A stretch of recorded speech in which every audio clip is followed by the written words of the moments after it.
President-elect Donald Trump's decisive victory, all of a sudden, hacking now matters to those sore liberals on the left and the Obama administration and, of course, the never-Trumpers. And that's tonight's opening monologue. All right, so tonight we have John Bolton, Newt Gingrich, Rudy Giuliani. They'll all join us. But first, you saw over the weekend the Washington Post, the New York Times, two abusively biased liberal mainstream media outlets published stories saying that the CIA, without any concrete or new evidence, they now think that Russian hackers tried to help Donald Trump win the election. Now, President-elect Trump reacted to these reports on Fox News Sunday. Take a look. I think it's ridiculous. I think it's just another excuse. I don't believe it. I don't know why. And I think it's just, they talked about all sorts of things. Every week it's another excuse. If you look at the story and you take a look at what they said, there's great confusion. Nobody really knows. And hacking is very interesting. Once they hack, if you don't catch them in the act, you're not going to catch them. They have no idea if it's Russia or China or somebody. It could be somebody sitting in a bed someplace. I mean, they have no idea. So why would the CIA put out the story that the Russians wanted you to win? Well, I'm not sure they put it out. I think the Democrats are putting it out because they suffered one of the greatest defeats in the history of politics in this country. And frankly, I think they're putting it out. So this morning, President-elect Donald Trump tweeted, "Can you imagine if the election results were the opposite and we tried to play the Russia CIA card? It would be called a conspiracy theory," which, by the way, it is. Now, the president-elect, he's absolutely right about this. Now, earlier today, Clinton's campaign manager, John Podesta, he said that Electoral College electors have the right to see intelligence on potential Russian hacking before they vote on December 19th, 1 week from today. Now, can you imagine if the tables were turned and it was Donald Trump's campaign trying to do this? The left would go nuts. Now, before we get into the blatant hypocrisy on this issue, let's set the record straight. Let's lay the foundation. The left's recount scheme failed and failed miserably. So now they're going to blame the Russians. They'll blame hacking.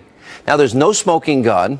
What we are now seeing is President Obama, the Democrats, they're trying to politicize this issue to try and hurt and delegitimize Donald Trump.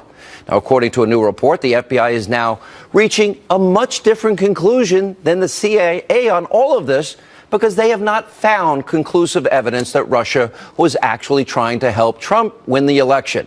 And government officials are now saying that the CIA's assessment of what happened isn't as clear-cut and definitive as what the liberal mainstream media is telling you and reporting. So, in other words, there is no consensus between the FBI and the CIA. And according to the New York Times, there is no new information, intelligence, or evidence from the CIA's investigation into these allegations. So then, why is this all of a sudden a big story? Now, the Daily Beast is also reporting that there's a revolt going on inside the CIA. Why?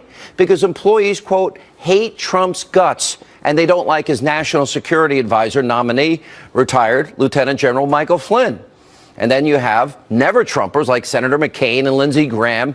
Well, they're joining Chuck Schumer for a, quote, bipartisan investigation into so-called hacking when we have no new information, nothing new from before the election. Now, we shouldn't be surprised by any of this. Why? Because they all have one thing in common. They hate President-elect Trump.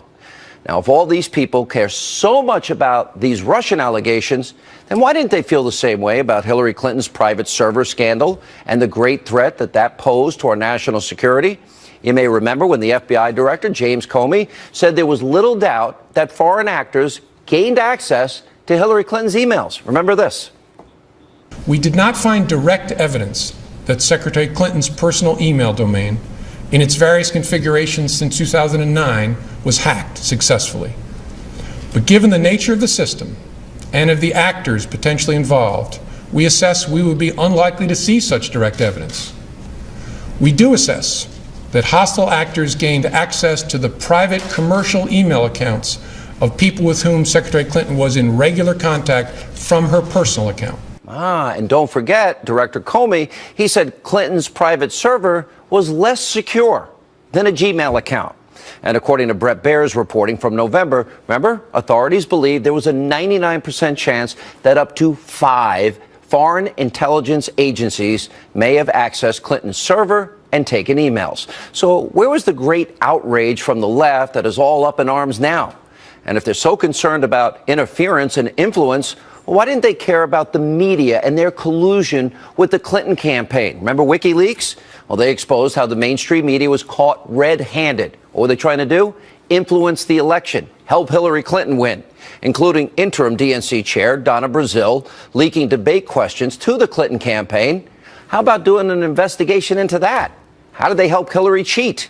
Now, liberals in the media, well, they've also been pushing the idea that Russia used Julian Assange to try and impact the election and gave WikiLeaks access to John Podesta's inbox. Now, Assange has said that Russia did not give him the emails. And when I interviewed Julian Assange on my radio show, here's what he told me about the Democrats pushing a connection to Russia. The Democrats are always speaking about how terrible McCarthyism was. And it was in many ways. But at least the USSR actually existed then, and there were actually Russian influence campaigns in the United States which were serious. What we're seeing now is Hillary Clinton and her campaign trying to whip up a neo-McCarthyist hysteria where she claims that effectively Donald Trump is an agent of the Russians, that WikiLeaks is an agent of the Russians. So what do we have here? Let's look at it objectively. We have the ruling party's preferred successor running around calling the opposition leader, in fact multiple opposition leaders, and the critical press foreign agents. By the way, isn't that the very terrible climate to permit? All right, let's concede. Julian Assange is a controversial guy, and a lot of people have very strong opinions about him. All right, so let's put that aside for now. What Assange has done is he has exposed to America that we have a major cybersecurity problem. Obama could have fixed this 8 years ago. It's a problem that President Obama has done nothing to fix. And in the past couple of years alone, well, government agencies like the Office of Personnel Management, the IRS, the Department of Defense, the State Department, the White House have all been hacked, and the list goes on and on and on.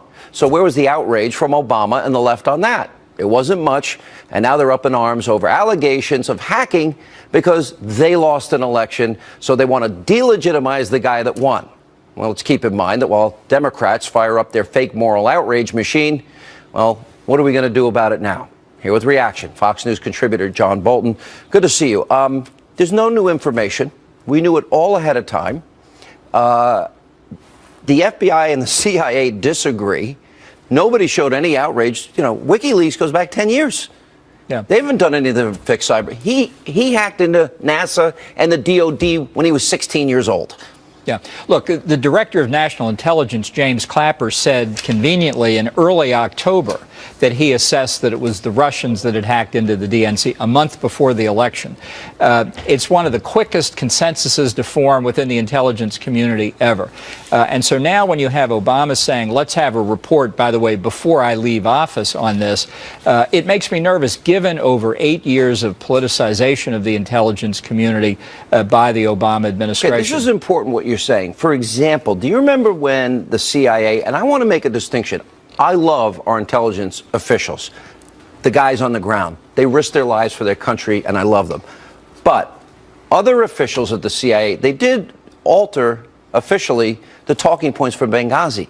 They bought into a narrative. They never talked to the guys on the ground in Benghazi, and they did alter those talking points.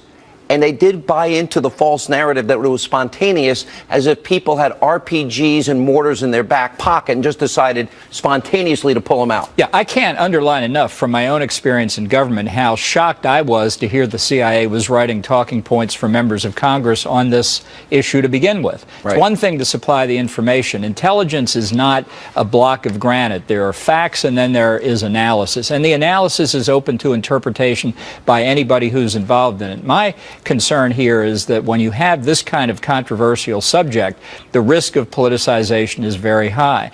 And let's also be clear, whether it was Russia or China or whoever it was who hacked into the DNC and the RNC, it followed years years of hacking into the government, private sector, with no response effectively by the United States. So in other words, they thought they could get away with it. This is selective moral outrage, in your opinion? Yeah, this is the last event that happens to fit into a narrative about Hillary Clinton's defeat. Where was all the outrage when China, for example, took hundreds of thousands, maybe millions of personnel records from the federal government and lifted them and sent them to Beijing? This is the sort of thing, it's no wonder that people thought they could get away with it, because the Obama administration had downplayed the damage that was being done for years. I had people abusing me because I had changed my position on Julian Assange in this way.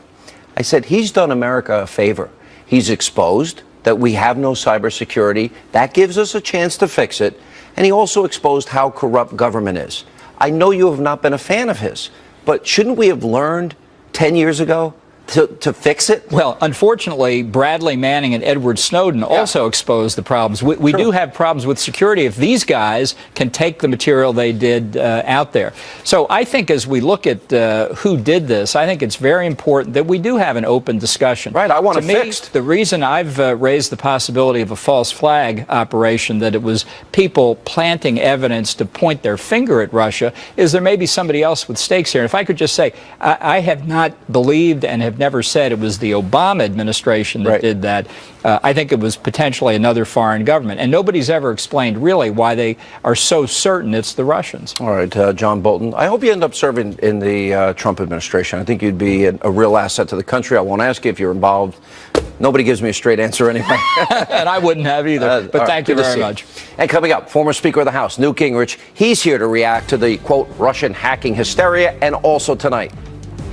He's in charge of an oil company that's pretty much double the size of his next nearest competitor. It's been a company that's been unbelievably managed. That was President-elect Donald Trump talking about ExxonMobil CEO Rex Tillerson. Now, sources tell Fox News that President Trump, or President-elect Trump, is expected to maybe pick him for Secretary of State. There's some mixed messages coming out. On Friday, former New York City Mayor Rudy Giuliani pulled his name out of consideration for any cabinet post. He'll tell us why, and much more straight ahead.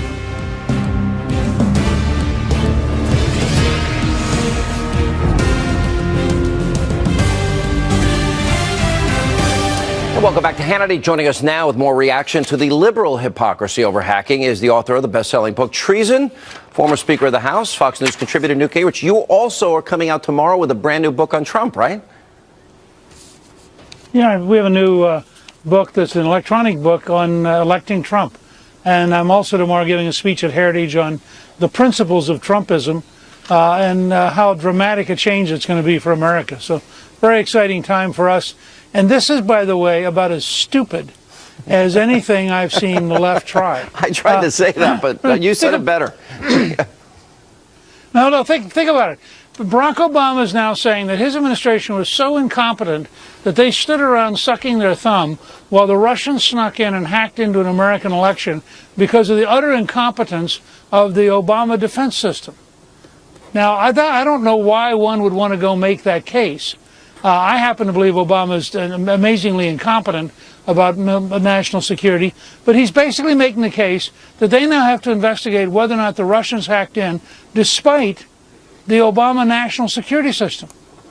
And we're now supposed to believe the guys who failed who are going to tell us why they failed, because it was the Russians who did it, because they were too stupid to protect the system. I mean, this whole thing will go down. This would be a parody. It would be a comedy if it was a movie. If Trump did this, this would be labeled what it is, a conspiracy theory.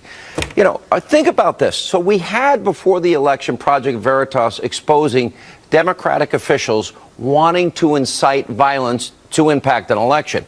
We also had, of course, media expose colluding with the Clintons to impact an election and helping her cheat, going into town halls and debates and asking questions of the DNC that they can bury Trump with.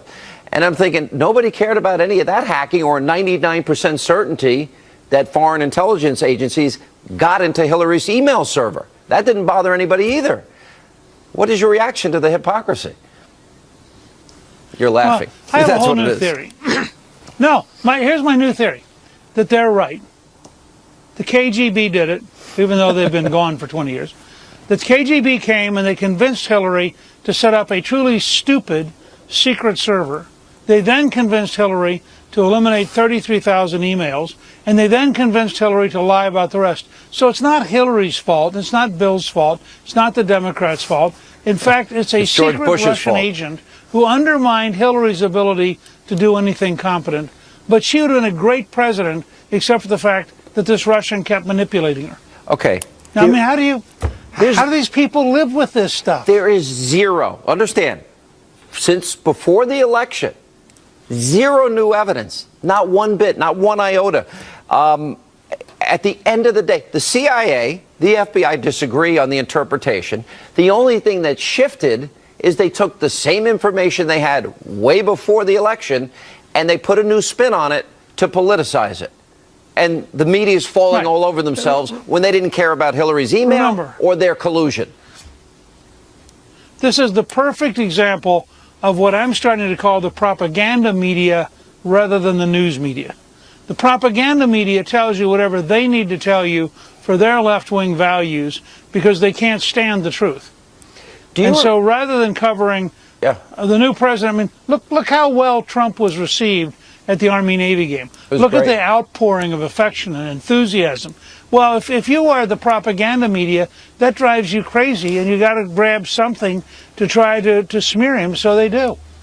Well, I don't know what to make of all of this, except that to me, it's about delegitimizing Trump. Now, when I said a while back, I made the statement that Julian Assange has done America two favors.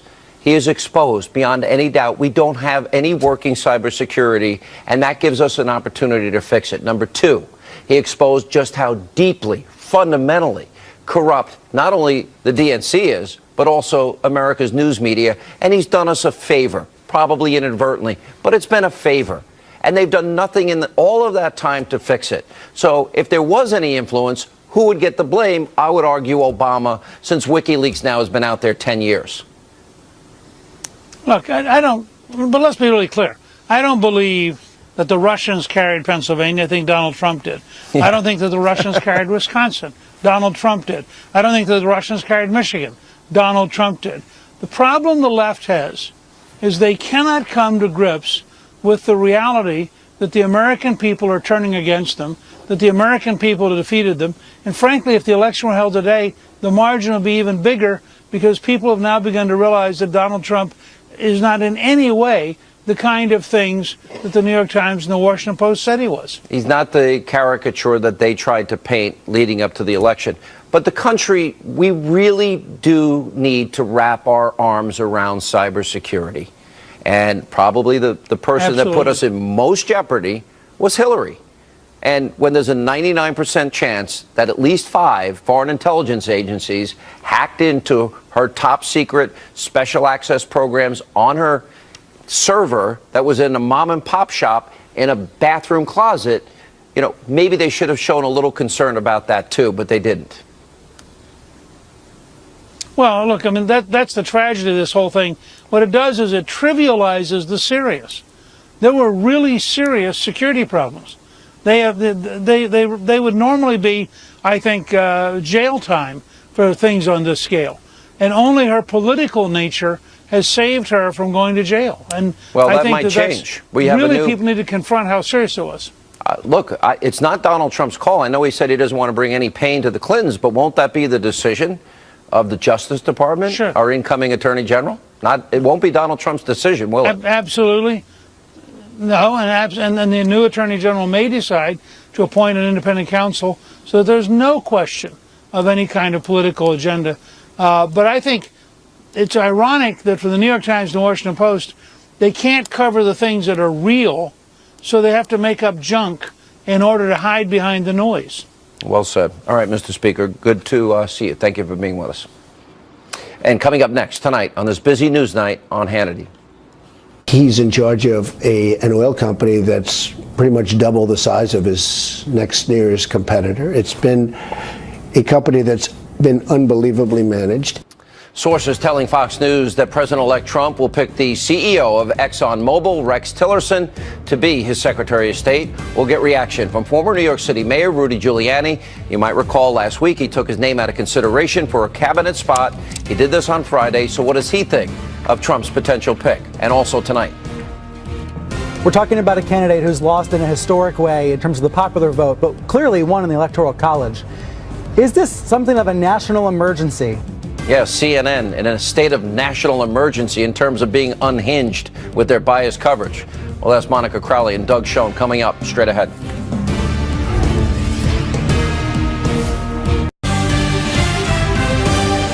And welcome back to Hannity. So sources have confirmed to Fox News that President-elect Trump will nominate ExxonMobil CEO Rex Tillerson to be his Secretary of State. Now, while a formal announcement is expected later this week, Trump had this to say about Tillerson during his interview on Fox News Sunday. Take a look. He's much more than a business executive. I mean, he's a world-class player. He's in charge of, I guess, the largest company in the world. He's in charge of an oil company that's pretty much double the size of his next nearest competitor. It's been a company that's been unbelievably managed. And to me, a great advantage is he knows many of the players. And he knows them well. He does massive deals in Russia. He does massive deals for the company, not for himself, for the company. Joining us now is former New York City Mayor Rudy Giuliani. Mr. Mayor, good to see you. Good to see you. Okay, your name was bannered about for a long time. No decision was coming, and what, about a week and a half ago, in reality, it wasn't announced till last week, you pulled your name out of consideration. Yeah, I think it was the 28th or 29th of November. I gave the president-elect a letter saying that I didn't want to be considered for a federal appointment. It seemed to me he had a number of candidates. They were all very, very qualified. Any one of them could have done the job really, really well. John Bolton was on the list at that point, and I guess John was probably my favorite. I think you and John together would have been a great team. That's my opinion. And I have a lot of obligations in my own private law practice, private consulting firm, that I just had to make a decision. Yeah. That I just couldn't wait around, 2 or 3 weeks. But you talked about it with him at some point. I did when it was competing decisions between a number of different people. I could see this is going to be a hard decision for him. I thought I'd make it easier for him by just pulling out. My objective in joining his campaign, and you know this because we talked about it, right, was for America. Now, I may be romanticizing it, but I believe helping to save America from becoming socialist and becoming a second-rate or... No, America's in a precipitous decline under Obama. It's been horrible. A power that was no greater than anyone else. I want an ascendant America. I want an America that is exceptional. I want an America that is the leader of the world. And that's why I supported Donald Trump. The only reason. I didn't want a job. I love what I do. I love my law firm. I love my consulting firm. No, going to Poland for... You're going to make a lot more money doing what you're doing. For 2 or 3 days this week. I just got the award from the Colombian government, the Colombian embassy, for reducing crime in Medellin by 48%. But the media went out to attack you early. The fact that you have a business, like I understand, let's use Colombia. You were hired as a consultant based on all of your success in New York. By the Defense Ministry of Colombia. Right. To lower crime. And my firm was paid to lower crime in Medellin, and crime is down by 48% in Medellin. I suspended it when I was going to run for possible Secretary of State. Or you're going to put your name under consideration. But now we'll go back and we'll do Cali and we'll do Bogota, and we'll get paid for it. But we get paid for our services. I don't lobby. I don't use influence. I do hard work, sometimes dangerous work. We were in Qatar. Medellin's bad. Medellin's tough. So is Qatar. Well, how about Guatemala? And that too. Where I've done work, and El Salvador, where I've done work, and with the guerrillas and fighting, and the FARC has a contract out to slit my throat for the work that I did. In Colombia, which is one of the reasons I got the award. I also was in Qatar, and they made that a big deal. I was in Qatar. I was in Qatar during the war. Oh. When Qatar had 35,000 American troops in Qatar, and the government wanted the city to be made safer for, among other reasons, the protection of our troops. What do you think of Tillerson? I think he obviously has worldwide experience. I think his knowledge of Russia will be enormously valuable to the president-elect. I can't speak about him. I don't know him. You don't know him. I know Donald Trump, and I know he makes excellent choices. I think he's made some remarkable choices in the cabinet, and I'm part of the transition team. And I can tell you, the transition team is way ahead of any other administration in history. Vice President Pence gets a lot of credit for that too. Pence is solid as a rock. Boy, does he run it well. He does. What do you make of, the Russians hacked and tried to influence the election when nobody cared? Well, first of all, the CIA and FBI disagree, as we've been discussing. On second thought, nobody cared about Hillary and the fact that 99% certainty that 5 intelligence agencies... I think it's been politicized way beyond the way it should be. First of all, this investigation should be done quietly. It should be done by professionals. There shouldn't be this battle between the CIA and the it's embarrassing, isn't it? And the FBI over it. I do cybersecurity for a living, so I have a pretty good sense of, look, they can hack anything they want if they want to hack it. That means we need to fix it. But I don't know. But also, I've seen the statements that have come out of the government that there is no indication that it affected the election in any way. There's no new information in any way possible. Nor do I see a way in which they could really have had a material effect on the states that turned out to be the states that were the crucial states. So I think in terms of the election results, this sounds like more of a political issue. If we're talking about hacking as a general issue, we sure as heck have to catch up. I mean, the Obama administration has left us a disaster. Look at the OPM hack, where background checks, FBI background checks, were taken. Yeah. But this is what I'm going to devote most of the rest of my life to, which is to try to figure out a much better solution to hacking. I do it all over the world, and I work a lot with Israel. And in Israel, they have a special place in El Alam where they do research on how to defend against hacking. And they're the best, the very best. A friend of mine from Israel, he has a different phone number every day with encryption and all sorts of technologies that we should have here. You should see the technologies. They're great. And the thing is to then do that and have your phone number changed, but have it done automatically. So your phone number never changes, but it really changes. It's amazing. It sounds a little strange, but it can be actually done. All right, Mr. Mayor, we're going to have you on, I'm sure, a lot throughout they're going to be brutal to Trump. They want to take him out. I've been saying it, nobody's listening. I've never seen anything like this. No, it's going to get worse. Well, we never saw anything in the election like we saw. That's true. Why are we surprised? I'm not. All right, good to see you. Good to see you. All right, up next tonight on this busy news night here on Hannity. We're talking about a candidate who's lost in a historic way in terms of the popular vote, but clearly won in the Electoral College. Is this something of a national emergency? All right, CNN with their alt-radical left insanity and their biased anti-Trump coverage. Check in with Monica Crowley, Doug Schoen. They're next. Later, I go one-on-one with Geraldo about immigration and the crisis in the country. Straight ahead.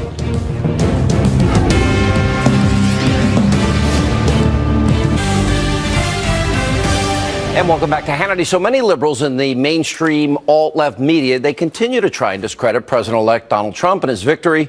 Now, yesterday, CNN's Pipsqueak, Brian Stelter, he raised this question about possible Russian interference. Watch this. Here's something that I've been asking myself. Julia, we're talking about a candidate who's lost in a historic way in terms of the popular vote, but clearly won in the Electoral College. Is this something of a national emergency? Sure. Russian interference in an election? Is this a crisis? Is it a national emergency?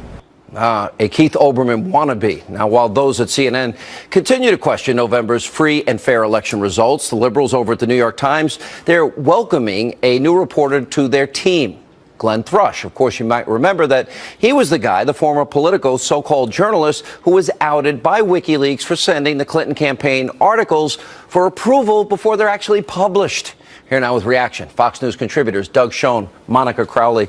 I mean, it's a perfect marriage. You got the New York Times. They gave approval to Hillary. Glenn Thrush did. Perfect marriage.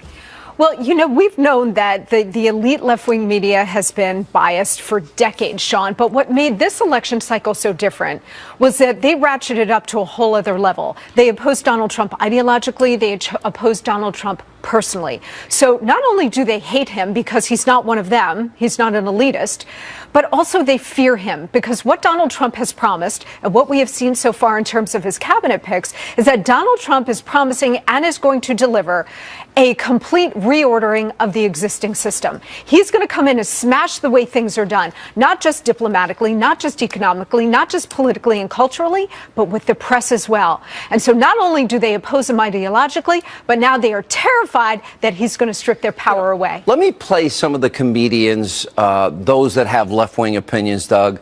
None of them saw this coming. You're the only Democrat that I know that said he's got a good shot to win, and Hillary better take it seriously. They didn't listen to you. Right. But these people, they were so arrogant. They thought they had this figured out. Take a look. Donald Trump has been saying that he will run for president as a Republican, which is surprising since I just assumed he was running as a joke. Republican candidate has the best chance of winning the general election.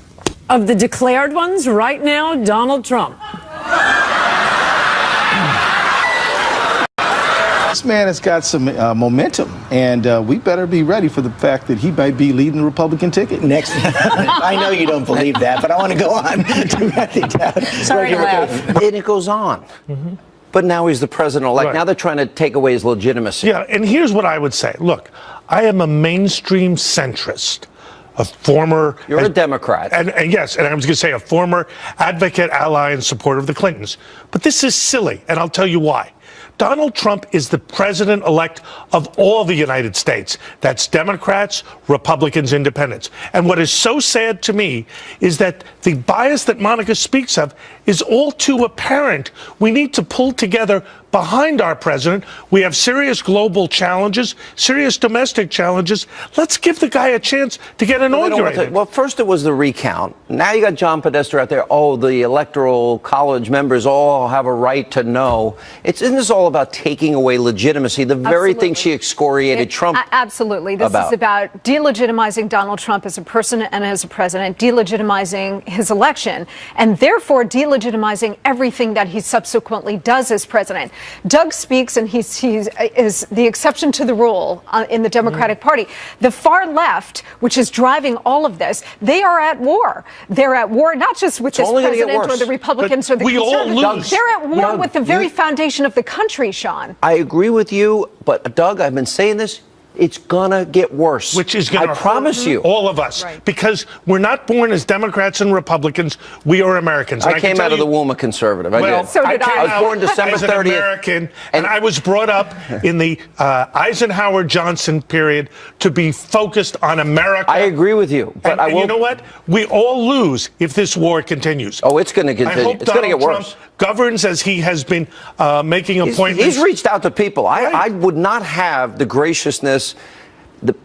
I would not be as magnanimous as he's being. Let me put it that way. Monica would. I wouldn't. Well, all I can say, Sean, is I am hoping and praying that from January 20th on, we can all cross the aisle and do what we all... I got to break real quick. The single most effective thing he can do to silence his critics is get a booming economy going. Well Monica said. Well said. Could not be more correct. 100% agree. It's about jobs and the economy. Very well said. Good to see you both. On immigration, we will build a great wall. And we will put an end to illegal immigration. And we're going to have people come into our country.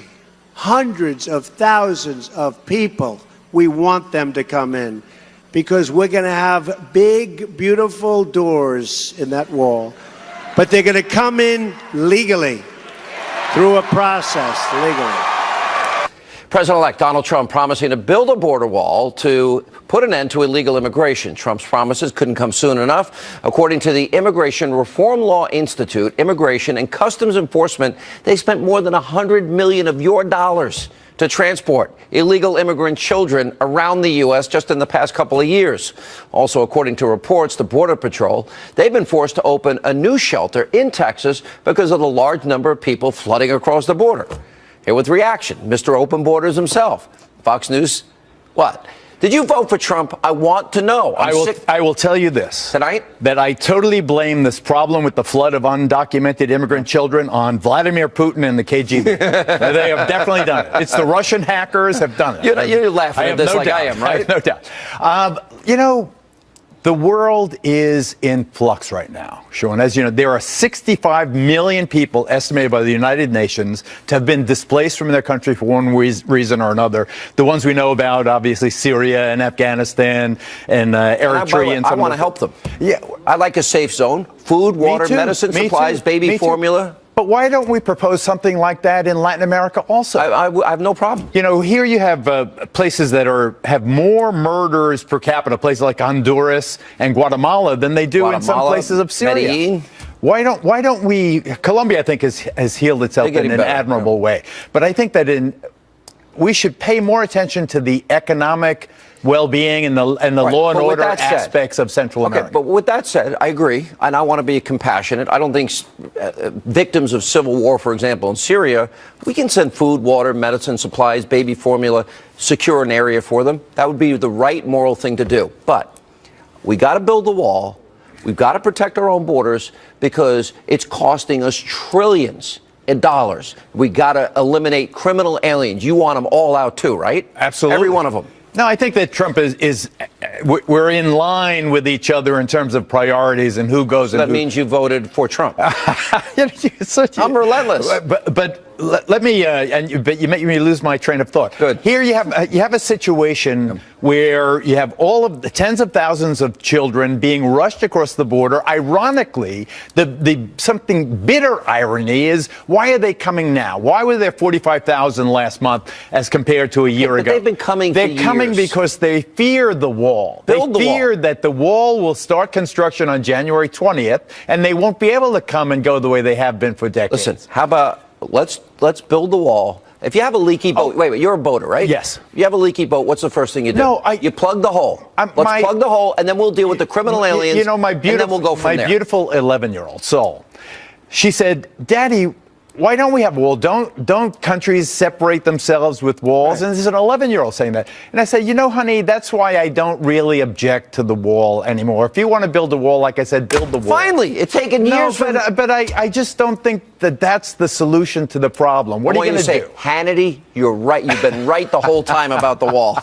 And I voted for Trump. Did you vote for Trump? Hannity. The wall is a non-issue as far as I'm concerned. If you want to spend valuable infrastructure dollars to build it, build it. Okay, I got to go. Geraldo wants me fat. He gave me a box this big full of chocolate for Christmas. Thank you, by the way. Thank you. Coming up, we need your help. An important question of the day. Straight ahead.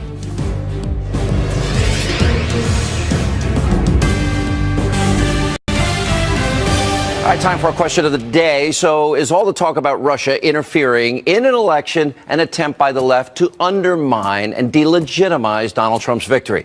Go to Facebook.com/Sean Hannity, @Sean Hannity on Twitter. Let us know what you think.